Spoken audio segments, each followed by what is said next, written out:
My next question is about another law that's already on the books. The city has a climate law, Local Law 97, that will require a large percentage of the buildings in the city to reduce greenhouse gas emissions by 40% by 2030 or face financial penalties.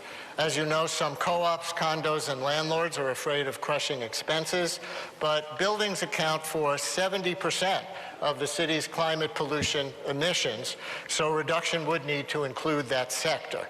You all have taken different positions on this. I want our viewers and listeners to hear each of you, starting with Mr. Cuomo in this case. Would you abide by and make others abide by Local Law 97 as it stands? As it stands,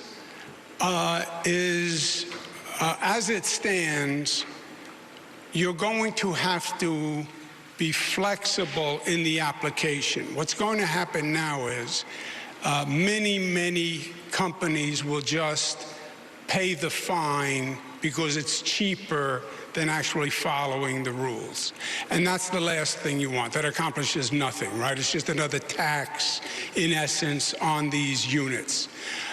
So there's going to have to be flexibility. It's the right intent, it's the right goal, but how you implement it has to deal with reality and the costs.